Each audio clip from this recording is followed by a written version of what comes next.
My name is Sam. I'm the Insights Officer here at Youth Music. My job involves collecting insights from funded partners like yourselves and also the next gen community to influence our organization and the wider sector. I also support an evaluation through these Explore evaluation sessions and our resources on our website. And I'm also joined by a few Youth Music colleagues today who you'll probably see dotted around in the virtual room who will be able to support later during the question section. So on to what we're going to be covering today. Our session is structured by starting with a presentation about evaluation, which has been based around some of the questions that you would have submitted before signing up. We're then going to take a quick sort of like comfort break because, an hour and a half is quite a long session. And then we'll come back by completing a task in breakout groups and giving you all a chance to talk to each other and then finishing with a Q&A section. The majority of today's presentation will be general evaluation guidance, which should be useful for everyone, but they're also starting off going to be a few slides that are a bit more specific to how you report to Youth Music, but there will be some learnings in there anyway for all of you. Okay, so first of all, we thought it would be useful to sort of like clarify what is included under the term youth voice. When someone says youth voice, what does that make you think of? So please feel free to put something in the chat or unmute and just say a word.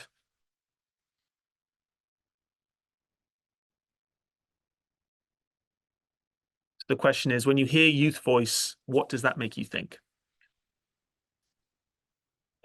Hi, it's Martin. Maybe young people being heard. Perfect. Thank you, Martin.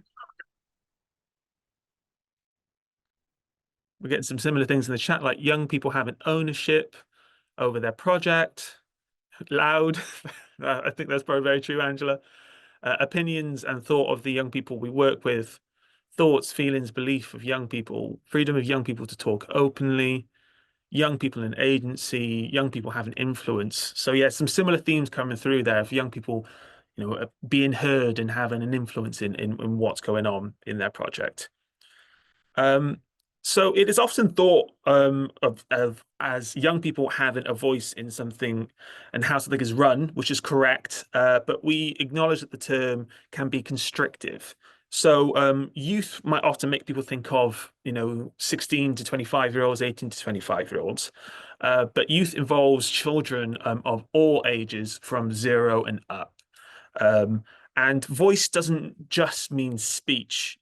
Children and young people can express themselves in many different ways. So the term youth voice is encapsulating all of this, even though when you take the literal definition of the words, they can be quite constrictive. So here are some core evaluation principles that we have here at Youth Music, which are applicable to all forms of evaluation, not just youth voice work.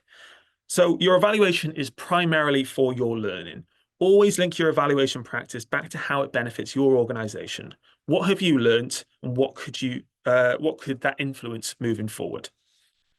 We have flexibility in our reporting formats. So there are some standard questions that you will have to answer as part of reporting to Youth Music, but the main part of your report can be submitted in whatever format that you choose. For example, a written report, a web page, a PowerPoint, a podcast, a video, the sky is literally the limit. We do not require a specific way to conduct or present your evaluation. Choose what works best for you. We have creative and multiple purpose dissemination outputs. So that's something that you can create to use beyond reporting to us. So maybe reporting to other funders as well, or using it as a promotion tool for your project. What audiences and wider communities can benefit from sharing the learning that you have from your project? Proportionality. So your evaluation doesn't have to cover every part of your project. It's better to be focused and to do something really well than do too much and overstretch yourselves. And then within that, you have budget and time. Include budget for evaluation time and roles and build it into your project timeline. This includes building in reflection time along the way to see if you need to adapt your approach. And you can learn from what didn't go to plan just as much as what did. Your evaluation isn't there to critique your work or catch you out. When something didn't go as intended, it's a great opportunity to learn. You can often think of it as, if we were going to do this project again, what would we do the same and what would be different? And why is that the case? So planning your evaluation. Here are the basic steps you will need to take overall when planning your evaluation. Step one is, what do you want to learn? Answering this will help you identify the question or questions your evaluation will seek to answer. Again, think of your project as an opportunity to do some action research. Action research is when your findings lead to changes in practice, meaning action has been taken from what you found out. And choose something that's relevant to your project, your organization, and the progression of both. Step two, how will you find that out? Think about how you will gather data, such as through surveys or interviews, or maybe more creative methods, and we'll discuss some more later. And then who will you gather this data from? This might be children and young people, but could also be your workforce or parents or partners. And importantly, build in time to analyze and reflect on that information that you gather. And then step three, how will you act on those findings? So this links back to conducting action research. Ensure you can adapt your current or future activities based on your findings. Make it someone's responsibility and build in some contingency time and budget to do this. And if you want to use this information externally, then plan in time to present the findings in an engaging way. So how do I report to Youth Music? If you get a grant from Youth Music, we'll ask you to submit a final report at the end.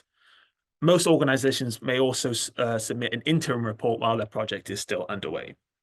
There is some data that we're going to ask you to collect, which we have summarized on this slide. So make sure you build that into your planning.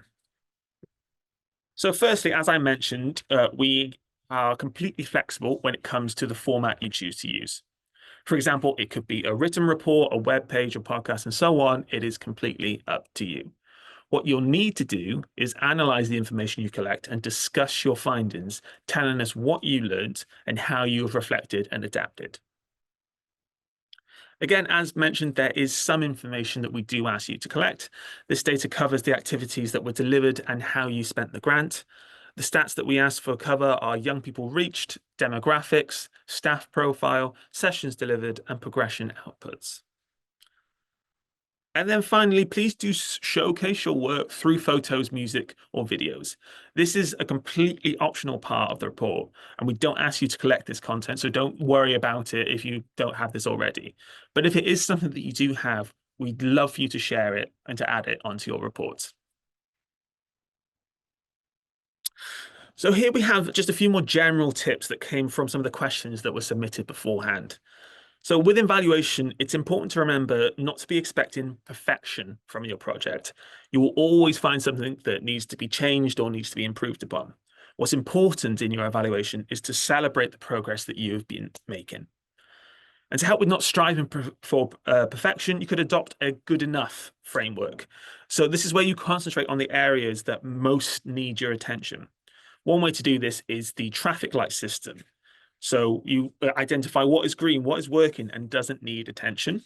Yellow are areas that are okay, but could be improved slightly. And red are urgent areas that are in immediate need of your attention. A couple of slides back, we broke down how you can plan your evaluation into 3 steps, but then this can be taken further in the day-to-day, breaking it down into smaller, actionable steps. For example, one way you can approach a day of evaluation practice. Identify one key goal or question that you want to evaluate. Gather input quickly. Use a checklist or a set of yes and no questions to avoid any overthinking. And then spend 5 to 10 minutes reflecting on what worked well and what didn't, limiting the time to prevent any perfectionism that might come through, and just write 1 or 2 actionable next steps. And then again, on that time aspect, to keep yourself time efficient, utilize timers. So one example is the Pomodoro technique, which is when you sort of like decide on a task, you spend 25 minutes thinking on it, and then you take a break, and then you kind of like repeat this process. And it helps you keep concentrated on the topic that you're discussing, but also not feeling that you need to get this perfect, and that time constraint can sometimes be helpful. So back onto sort of youth voice. So youth voice and participation, or youth voice for short, is where young people are listened and responded to, are actively involved in matters and decisions affected them, and elevated to take the lead. So here we have the quote here from the UNCRC. Every child has the right to express their views, feelings, and wishes in all matters affecting them, and to have their views considered. and taken seriously. So youth voices in reaction to this. Here we have our sort of 5 key principles of youth voice. So to go into them in a little bit more detail, youth voice, so care, youth voice activity isn't tokenistic. Always act on what you hear and learn. It's important that conditions for participation are in place for it to be truly meaningful and influence practice. It's about meeting young people where they are, creating safe spaces for them to share. Collaborate. It's not about relinquishing control. It's about sharing the power and making it a two-way process. Sometimes this is working together, and sometimes it's about elevating young people into leadership roles. It could also be about having processes or predefined parts of processes completely led by children and young people. Champion. Provide a platform for all ages and abilities to get involved across the breadth of your operations. Meaningful participation is a long-term and embedded process, and inclusion must be central across practice, from project planning through to evaluation, as well as organizational governance and strategy. An example of championing youth voice in evaluation practice would be to build in regular time to reflect with participants on progress. This can be a great way to capture distance travel through a project. Create. Share the mic in innovative ways, making the process accessible and using different, fun, and creative methods of capturing young people's perspective. Sometimes communicating through music works better than a survey or a focus group. Creating a live environment where young people are able to give feedback and generate responses during music sessions can be done in loads of creative ways. And then finally, communicate. Share how you've acted and what you've learned from young people. You can also access our resource called Share the Mic Resource Hub, which is our youth voice hub, which provides some useful and actionable guidance on what youth voice means, why you should do it, and how you can do that. Okay.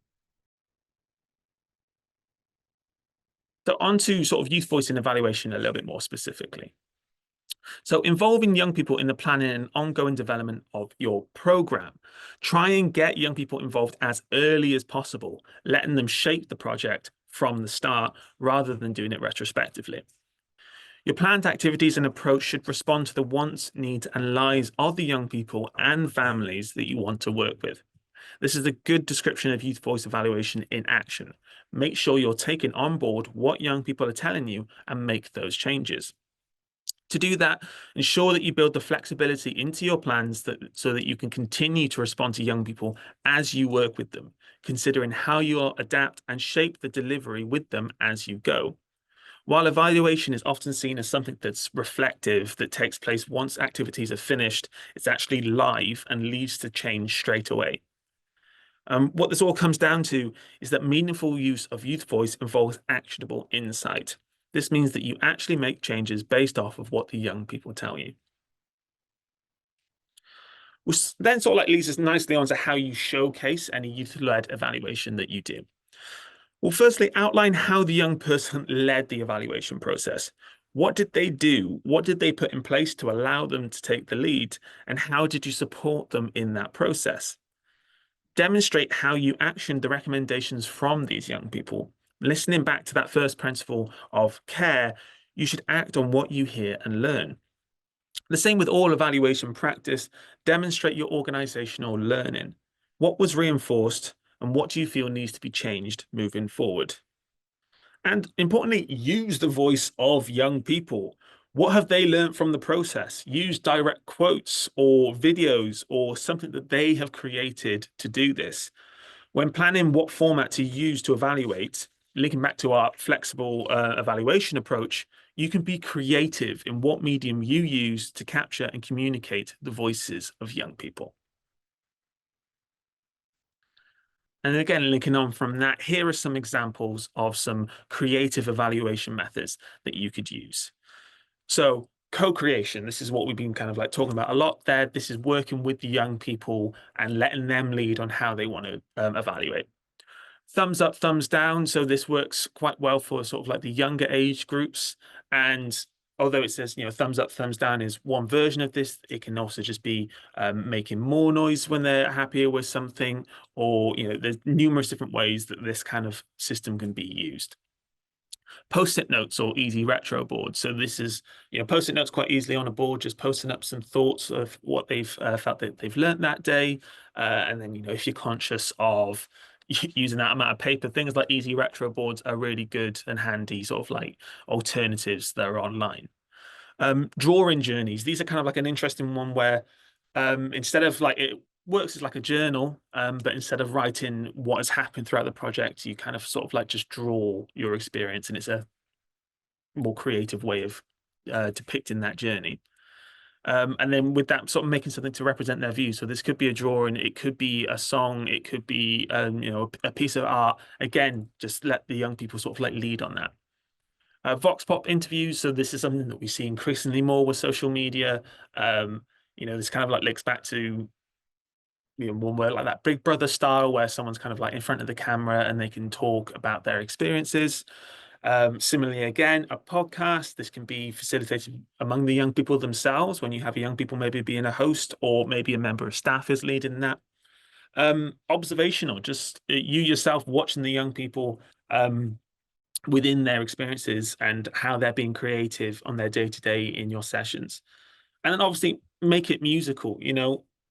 The majority of the young people that you're going to be working with are there to be creative and to take part in music, and that shouldn't be excluded from the evaluation process. Although I sound just like a real insights geek, evaluation could be fun and it can be creative and it can be just as enjoyable as every other part of your project if it's done in the right way. A couple of examples of that we've seen from actual projects is sort of like doing like a recap song at the end of a session where the music leader plays and leaves gaps in the songs for the young people to say what they've done that day. And like I said earlier, another example is playing instruments louder or quieter, depending on how much they agree with the statement.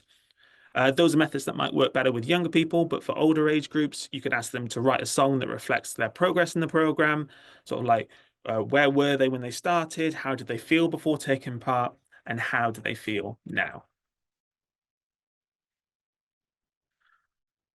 Um, so when evaluating with groups of different needs, there are different things that need to be taken into account.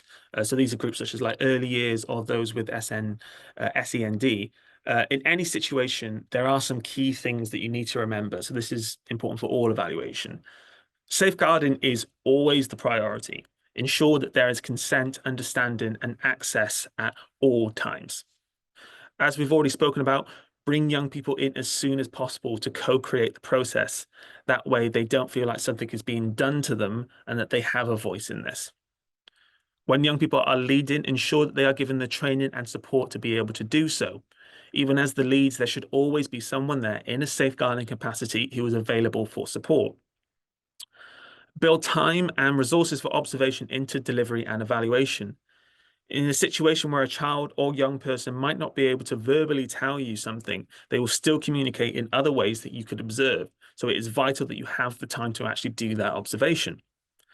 And employ those creative methods. Many of them are not reliant on verbal communication.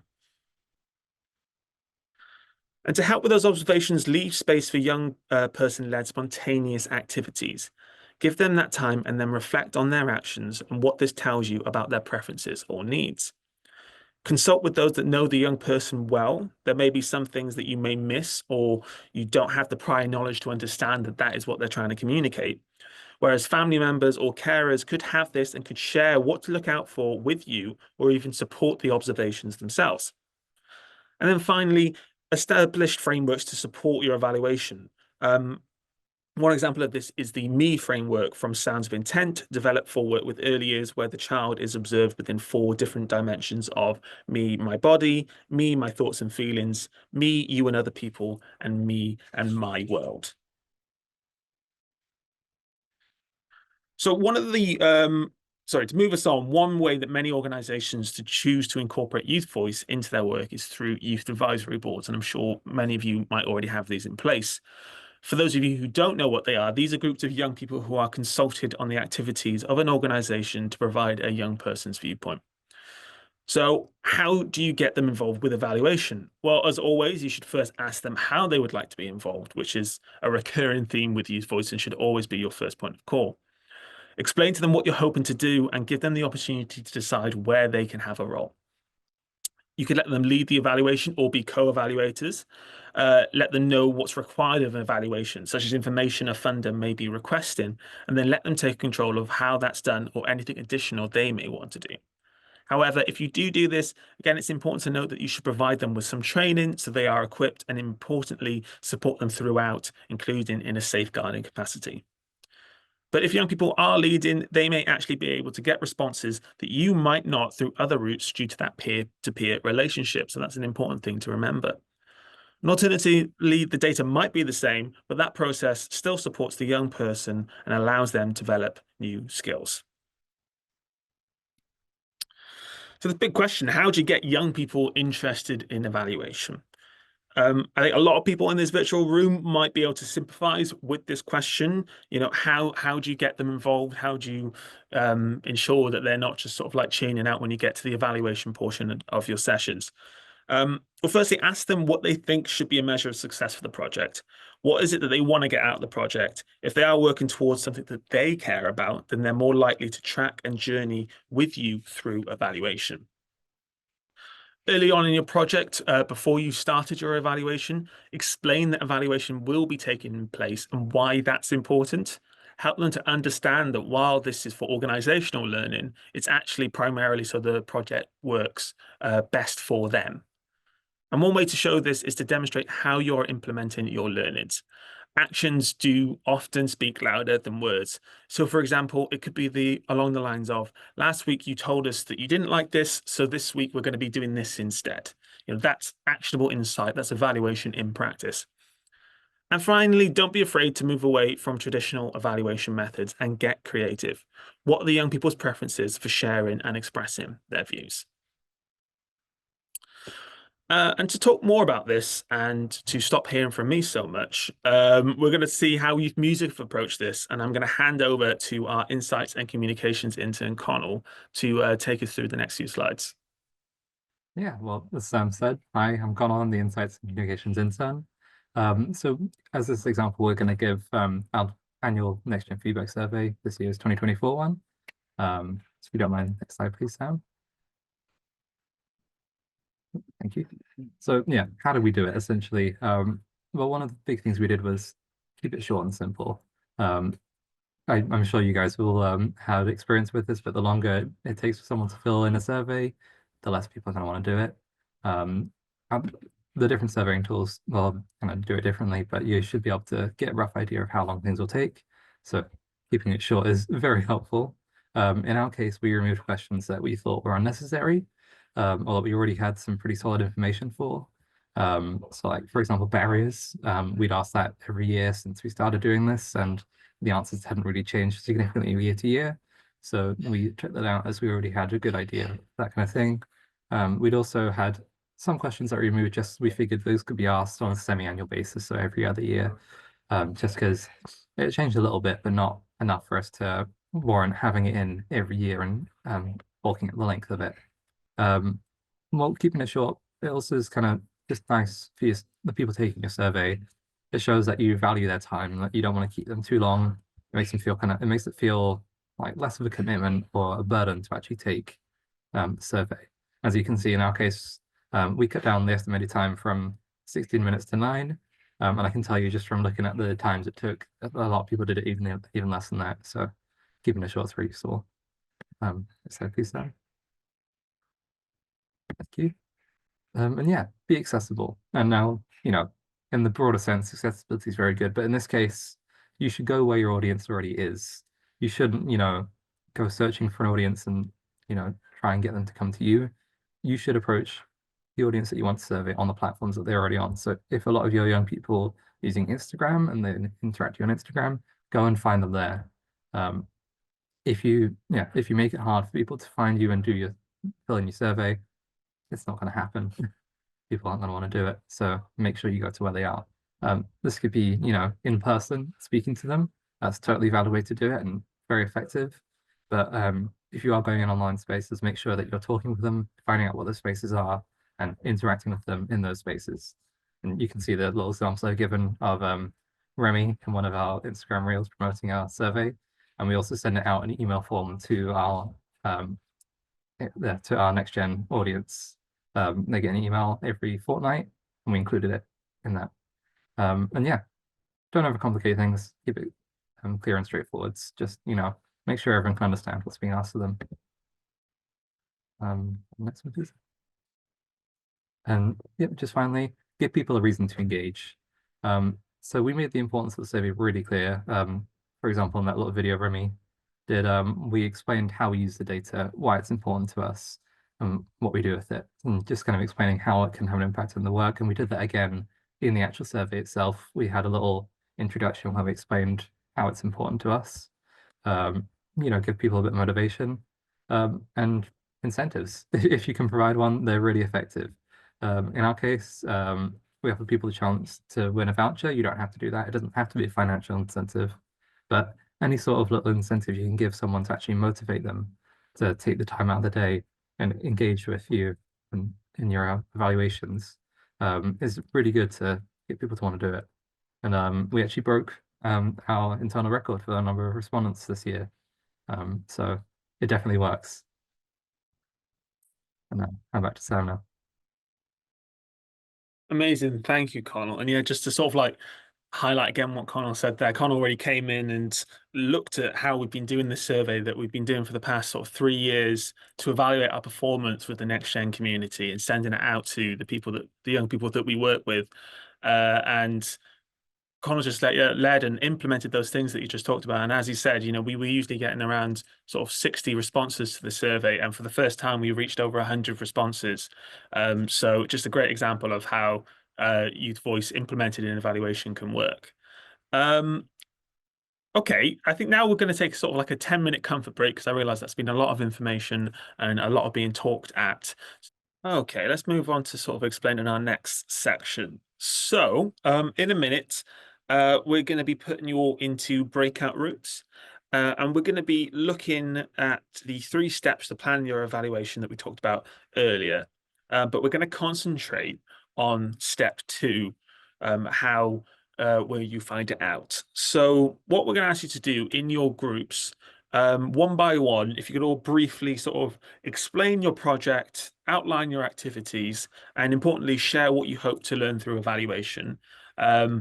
And obviously, I think maybe just so you have enough time to actually talk it through, when you're sort of explaining your project and your activities, try and keep it as brief as possible. Just sort of like, these are the age groups that we're working in this region, and these are the general activities that we're doing with young people, and really concentrate on that, what you hope to learn through your evaluation. Then as a group, spend some time thinking of some evaluation approaches that you could use with a focus on how you could incorporate youth voice. So these are some of the things that we've talked about today. How can you co-lead with young people? How could you potentially use creative methods, and so on? And then we're going to have about 20 minutes to do this, and we can come back and sort of briefly share some of sort of like the key takings from your group. And we'll kind of like merge that, because conscious of time, we'll merge that with the Q&A section, so we can both do some reflection from the breakout groups, but also any questions that might come up while you're talking. So if I'd also ask in every group if you could maybe sort of like volunteer one person to come back and be the person that might sort of like share what you spoke about as a group. Does that all make sense? Has anyone got any questions? No? Okay, I can see Remy has shared that in the chat, so you should hopefully all see that. So Sam, could you please start assigning people into groups? Welcome back, everyone. I say everyone, a couple people so far. Welcome back.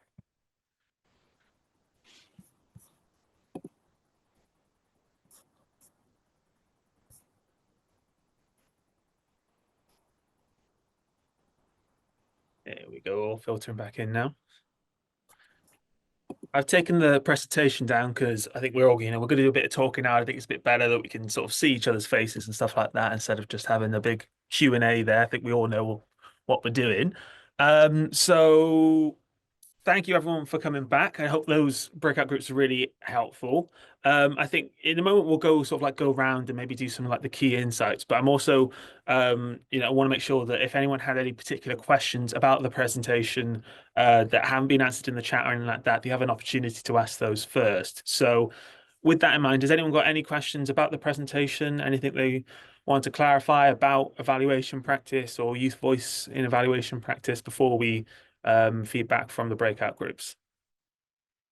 Feel free to just unmute and go for it.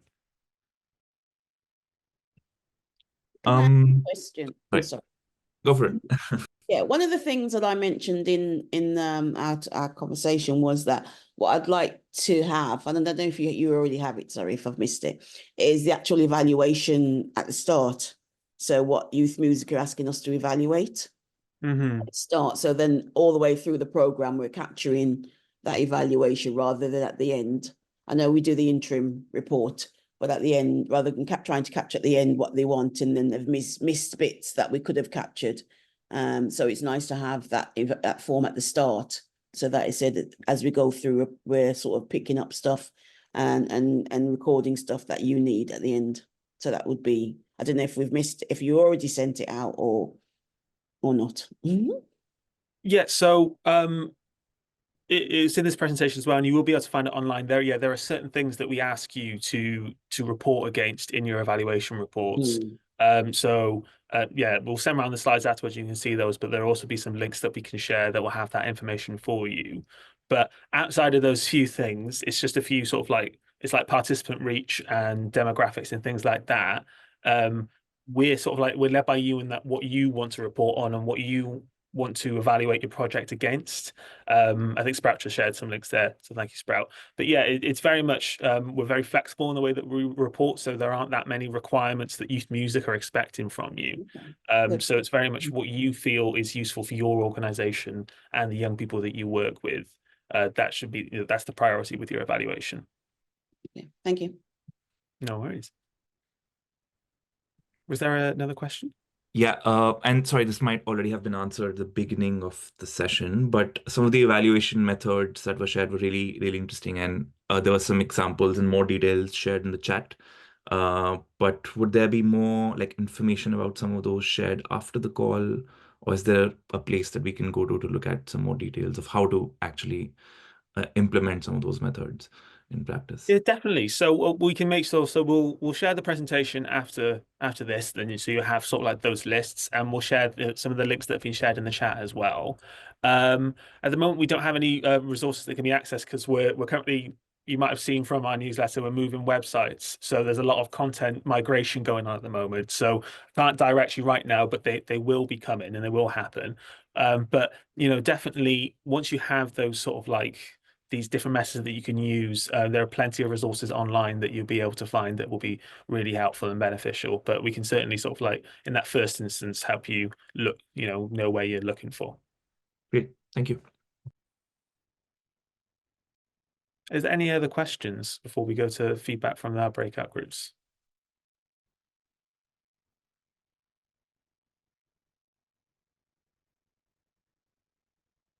Okay, well, we'll go to group one first then, which was Angela, Joseph, and Rob. So yeah, just maybe some key reflections from your group. Hopefully you nominated someone. I think I might have accidentally nominated myself there. Let's start with what Angela was saying, because I really liked how you were really proactive in just making sure that your evaluation was going on throughout the whole project. And I think I described it as kind of like the storytelling of the project and like the outcomes, rather than it being kind of this dry data set. You've got something where you can really tell the story of the outcomes of your project. Is there anything you kind of wanted to speak on that about? I can't quite remember the specifics of how you did that, but Angela, do you want to just jump in and explain what I'm talking about?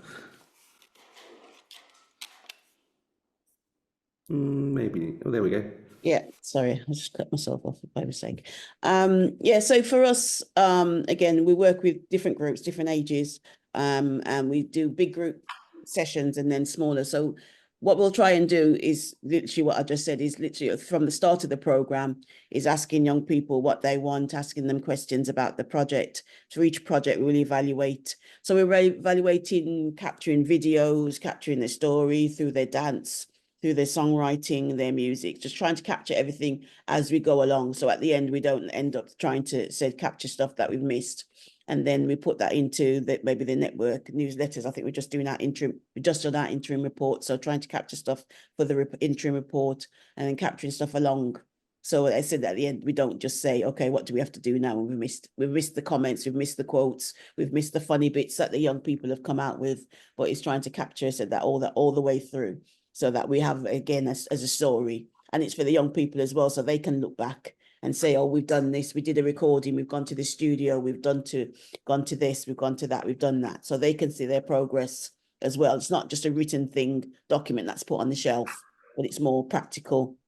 Even again, like using social media, Instagram and stuff, and just springing stuff on our Instagrams, singing stuff on the WhatsApp groups, sharing with their parents some of the progress of the young people as well. So again, it's a story, not just at the end. I think that was kind of it. Yeah, that's it. Yeah, amazing. Rob, did you want to chime in with anything else here?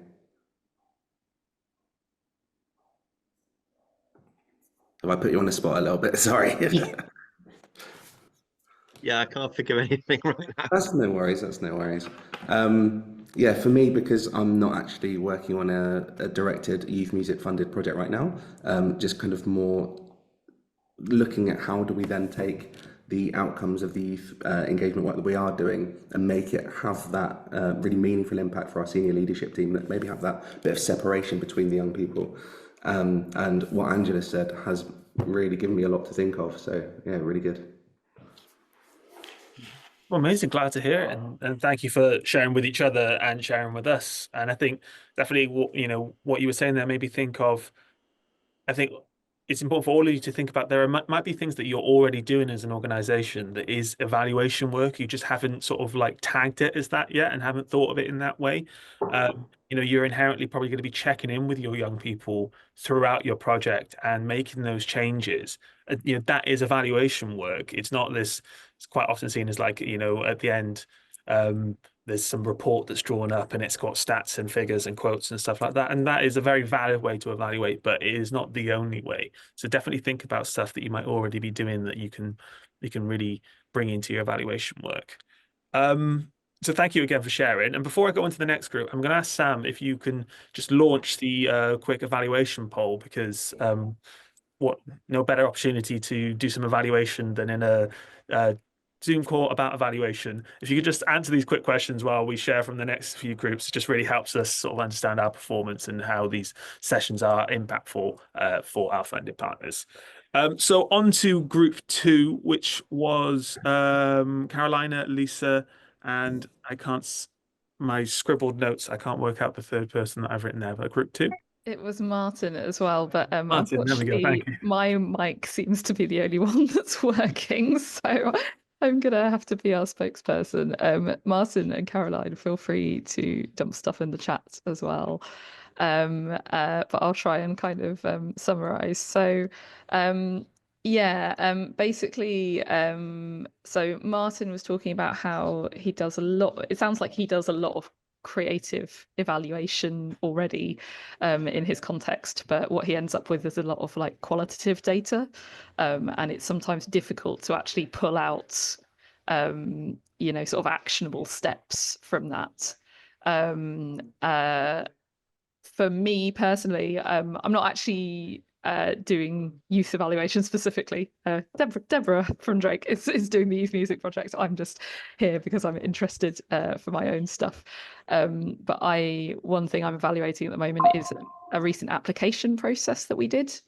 And actually I realized that a lot of the evaluation that I was doing, that is kind of through things that people were doing anyway. So I've got a lot of interesting data from stuff that people either put in their applications or kind of we sort of ask questions like, what format do you want the application to be in? And now we have stats of like this many people asked for easy read versions. And then I also did support sessions for applicants, and actually that was a really useful evaluation tool, because through doing the support sessions, I found out which questions people were struggling with, or, you know, how they were struggling with applications, which is definitely something that I'm going to feed into future stuff. And then Caroline said that she sort of works across the road, lots of different projects, you know, with early years to sort of, you know, I can't remember whether it was groups with Alzheimer's or Parkinson's, sorry, but things like that. So she was kind of interested in like creative evaluation methods. So I think she was saying that she might do the songwriting one. And then I just thought there was one particular question that we sort of were discussing at the end, which I thought was particularly interesting, thinking about what you'd said about keeping things kind of short and simple. You know, kind of that difference between getting a lot of like a little bit of information from a lot of people, or a lot of information from, you know, a small number of people. And I guess that really depends on your context, like, you know, but I think Caroline was saying, you know, it's like one-to-one evaluation works best for her, but also it's just very time consuming, and you get a lot, you know, it can be difficult to do that. So it's trying to work out, like, do you need a lot of people to respond, or do you need, you know, a more sort of in-depth evaluation with a small number of people? So yeah, I think that kind of summarizes what we talked about. Thank you, Lisa. And I think that last point is a really interesting one. I think time capacity and stuff like that is something that all of our funded partners are feeling. And I think interesting one, that one sort of like idea of you know, getting a lot of information from a few people or a little bit of information from a lot. One way that you can sort of like approach this is if you at first maybe do some sort of like one-to-one interviews with people, and you get a lot of information, and just from a few, then you might pull out some themes that's coming through from that. You could then explore those themes in like a wider survey and see how broadly that is experienced, and sort of like let the two sort of methods speak to each other, so you can have that information that's in depth and you get that knowledge, and then you can actually see how widely it's experienced. And then also, again, just to sort of go back to what's in the previous comment, and I think, you know, Lisa's group brought that up as well, of utilizing that data and information that you already have. You don't have to go out and be collecting new stuff. Things like, you know, most people will collect attendance data. How can you incorporate that into your evaluation work? Amazing. Thank you, Lisa, and the rest of your group. On to the next group, which was group 4, Shanice, Kate, and Mark. Hey there. Kate sadly wasn't able to join us because Kate's tech wasn't working. So it was just Janice and myself. Janice, are you there? Yeah, I'm Janice is here. I can't get my video on for some reason, That's but I am. cool. So I was saying that I only found out about this like at 9:30 this morning, Sam. So I just jumped in at short notice and wasn't completely certain of the intention of it.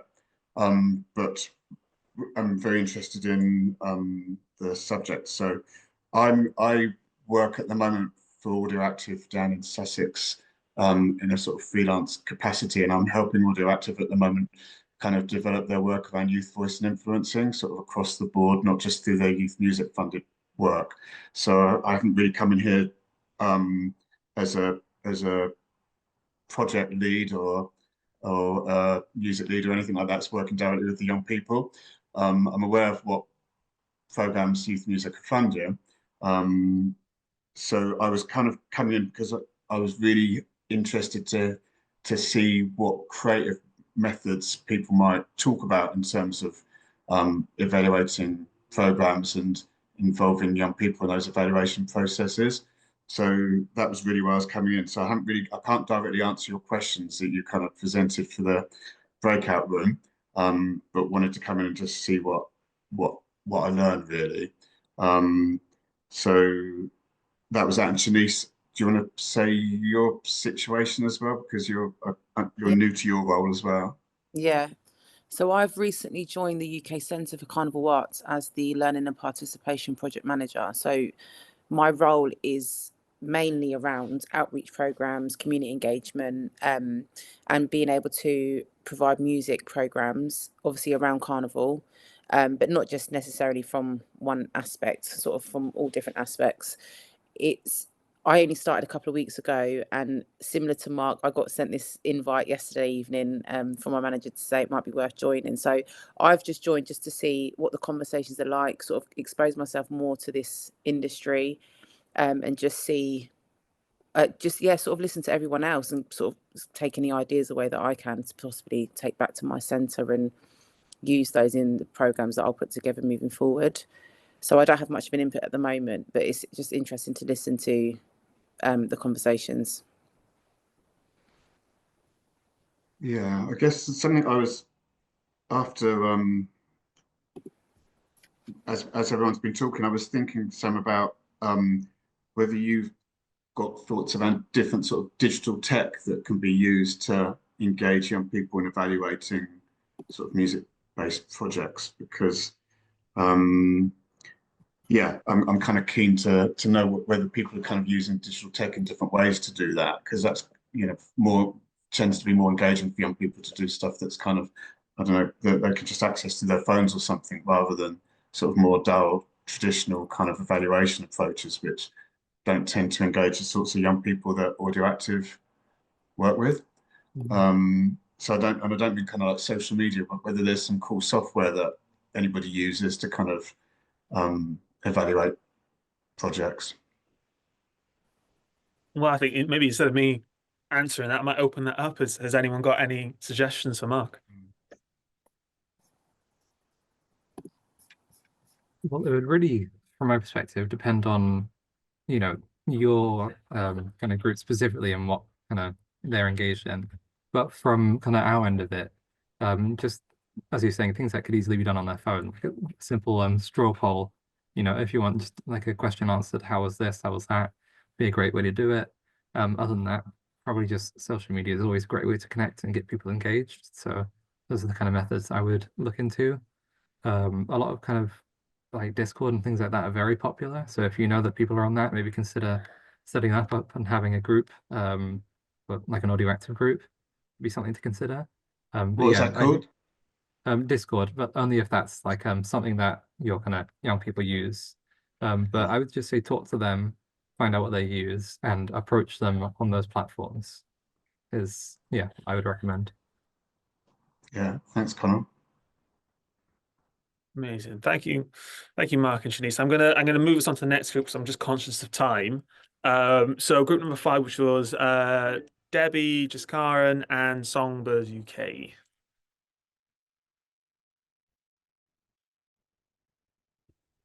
Yeah, maybe I can go. I mean, we sort of had a really interesting discussion and we went away a little bit from the brief, but after discussing what kind of work each of us does and what our plans for evaluation and sort of the bigger questions that we want to answer are, I think we talked a bit about how the term youth voice sometimes is used in a very it's not used in its truest sense, and it becomes like this tick box that you sort of check at the end of an application, or it's something which is an afterthought instead of it being sort of a part of your process. And then I think Debbie shared some amazing examples of from their work of how they've seen again the external influence of funders and how that plays a role in terms of how these things actually play out. So I just wanted to check, Debbie, would you like to share some of those examples, if you're okay with that? Well, there's quite a lot. I suppose I've been working with young people for a long time, so youth voice over the years has meant different things. But what it truly means is that it's working with young people where they're at, and that not being influenced by things such as funding, objectives. So there's loads of different ways that we capture it, but yeah, it's sort of like it's more sort of like to do with the environment that they're in and what kind of comes from that environment rather than tools, if you like. I know that it's a little bit hard to explain what I was trying to say, I think. So for example, we just got some funding in from the violence reduction unit to do youth participation for young people changing things within their community. And we've literally handed it over to the young people as their voice to change things in that community. And what that's actually done is kind of caused like a little bit of a shift in the professionals around that project, in terms of like, when you actually get true youth voice, what does that actually mean and what does it look like? So yeah, we just had a little bit of discussion about that and how, you know, what is people's understanding of youth voice really. Does anybody else sort of like feel the same in their projects, that it's kind of becoming like a bit more of a tick box than the natural process?